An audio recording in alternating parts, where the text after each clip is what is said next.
بسم اللہ الرحمن الرحیم۔ السلام علیکم۔ آج اس ویڈیو میں ہم آپ کو حضرت امام حسن رضی اللہ تعالیٰ عنہ کو زہر کس نے دیا اور ان کی شہادت کا واقعہ سنائیں گے۔ ویڈیو کو اینڈ تک ضرور دیکھیے گا۔ حضرت امام حسن رضی اللہ تعالیٰ 27 سفر کی رات سوئے ہوئے تھے۔ اچانک نیند سے بیدار ہوئے۔ حضرت زینب رضی اللہ تعالیٰ عنہا عبادت میں مصروف تھی۔ آپ نے نیند سے بیدار ہو کر حضرت زینب رضی اللہ تعالیٰ عنہا کو آواز دی اور حضرت زینب امام کی طرف متوجہ ہوئی۔ حضرت حسن رضی اللہ تعالیٰ عنہ فرمانے لگے، میں نے خواب میں نانا جان، امی اور ابا جان کو دیکھا ہے۔ وہ مجھے جنت کی سیر کرواتے ہیں۔ میں نے نانا جان سے عرض کی کہ آپ میرے حالات سے باخبر ہیں۔ مجھے تماچے لگائے گئے، میرے پیروں تلے سے مسلح کھینچا گیا، اتنا ستایا گیا۔ میرے سامنے اس وقت مدینہ میں میرے والدین کو گالی دی جاتی ہے۔ یا رسول اللہ صلی اللہ علیہ وآلہ وسلم، میں اس دور سے گزر رہا ہوں۔ آقا صلی اللہ علیہ وآلہ وسلم نے فرمایا کہ صبر کرو، تم بہت جلد ہم سے آ کر ملنے والے ہو۔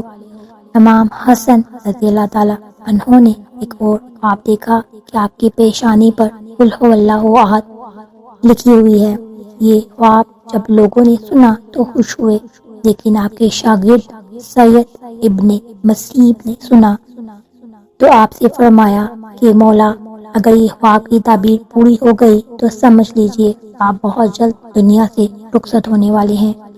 کچھ ہی دن بچے ہیں۔ یہ خواب تو تھا ہی، سب لرزے ہوئے تھے۔ اس خواب نے اور لرزا دیا۔ حضرت امام حسن رضی اللہ تعالیٰ عنہ نے کہا، بہن میں نے خواب دیکھا۔ حضرت زینب نے پوچھا کہ یہ کیسا خواب ہے؟ امام نے مشکیزہ لانے کا کہا اور مشکیزے سے جب پانی پیا تو مشکیزے میں موجود ایک ہیرا جو کہ پیس کر ڈالا گیا تھا وہ آپ کے پیٹ میں چلا گیا۔ روایات میں آتا ہے، مورخین لکھتے ہیں کہ آپ کے کلیجے کے 72 ٹکڑے ہوئے، بعض نے لکھا کہ 80 ہوئے، بعض نے لکھا آپ کی آنتوں اور کلیجے کے 100 سے زیادہ ٹکڑے ہوئے۔ جب آپ کیک کرتے تو وہ ٹکڑے ہو کر گرتے۔ اللہ اکبر! سوچئے ذرا یہ ہیرا کیا ہوتا ہے؟ اس کو کانچ پر چلائیں تو کانچ کٹ جاتا ہے۔ یزید صرف قاتل حسین رضی اللہ تعالیٰ عنہ ہی نہیں بلکہ قاتل حسن رضی اللہ تعالیٰ عنہ بھی ہے۔ اس پر تو سب اتفاق کرتے ہیں کہ سازش یزید کی تھی، لیکن زہر دیا گیا کس نے، اس پر تاریخ خاموش ہے۔ حضرت مولانا حسن بریلوی نے ایک عورت کا نام لکھا ہے، لیکن مفتی جلال الدین رحمۃ اللہ اس پر خاموشی کا حکم دیتے ہیں۔ مورخین اس میں اتنے الجھے ہوئے ہیں کہ کوئی واضح موقف پیش نہیں کیا جاتا، لیکن پڑھے لکھے لوگ ہیں، ان کے لیے ایک بات ہے کہ زہر دینے والا کون ہے۔ جس وقت ٹکڑے ہو کر گرنے لگے تو امام نے حضرت حسین رضی اللہ تعالیٰ عنہ کو بلانے کا حکم دیا تاکہ کچھ نصیحتیں کر دیں۔ حضرت حسین رضی اللہ تعالیٰ عنہ آئے اور حالت دیکھ کر گلے مل کر خوب روئے۔ بھائی بتاؤ آپ کو زہر کس نے دیا؟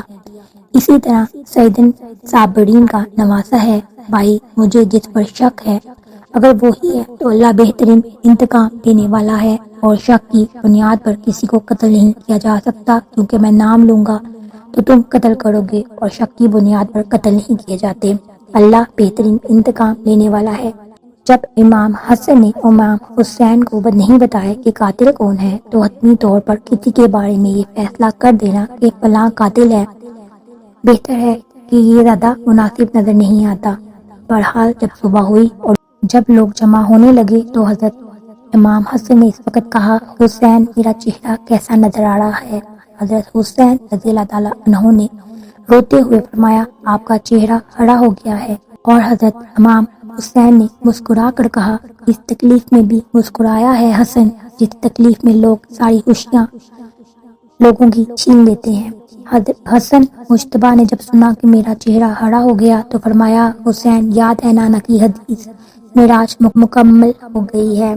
لوگوں نے پوچھا حدیث معراج کیا ہے؟ فرمایا کہ جب میرے نبی محمد مصطفیٰ صلی اللہ علیہ وآلہ وسلم معراج پر گئے تھے اور ہماری پیدائش بھی نہیں ہوئی تھی تو نانا معراج پر جنت کی سیر کر رہے تھے۔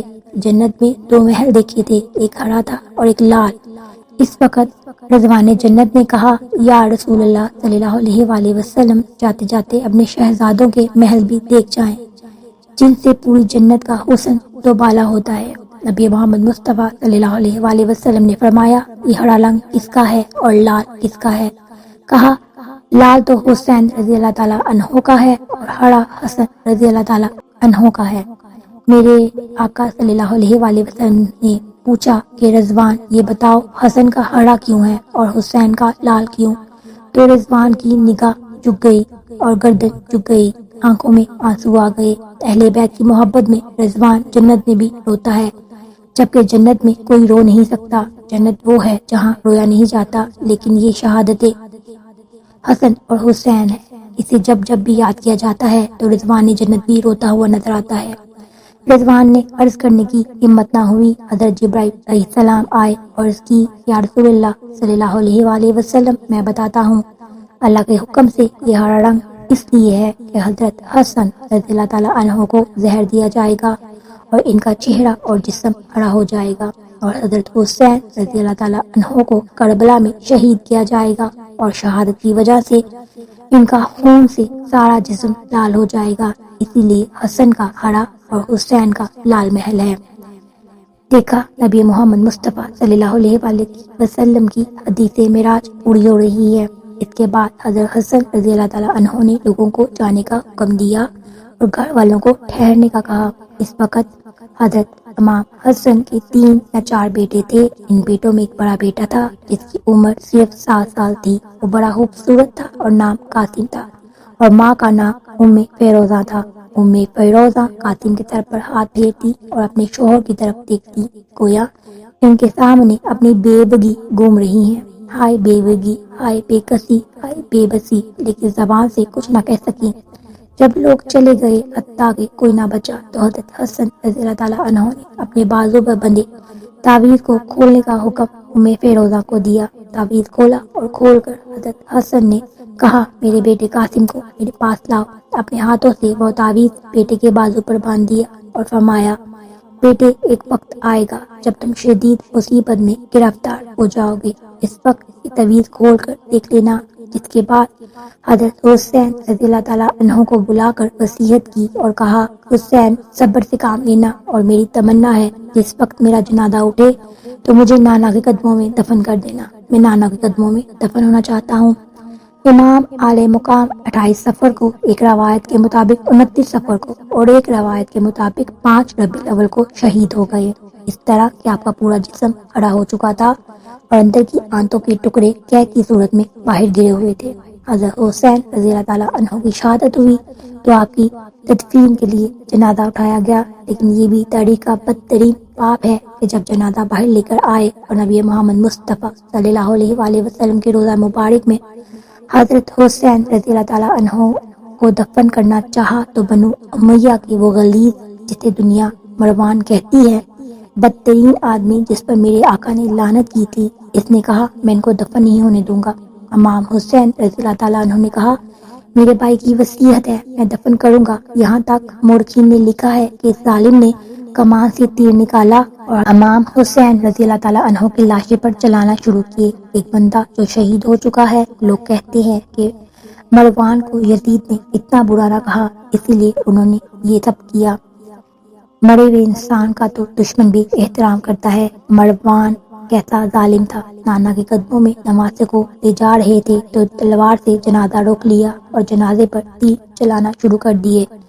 بعض روایات یہاں تک آتی ہیں کہ جنازہ حسین پر تیر چلائے۔ حضرت زینب رضی اللہ تعالیٰ عنہا نے کہا کہ فاطمہ کے 2 بیٹوں کے جنازے میں نے دیکھے ہیں، حسن کو تو 2 بار کفن ملا ہے، حسین کو تو 1 بار بھی کفن نہ ملا۔ لوگوں نے کہا کہ حسن کو 2 بار کفن کیسے ملا؟ کہا کہ جب مروان نے حسن کی لاشی پر تیر چلایا تو وہ تیر لگا تو حسن کے کفن سے خون کی پھوار نکل پڑی، تو اسی وقت لوگوں نے کہا، ایک کفن پر اب دوسرا کفن لپیٹ دو تاکہ حسن کو رنگین کفن میں لے کر نہ جائیں بلکہ ایک اور کفن دے دیا جائے۔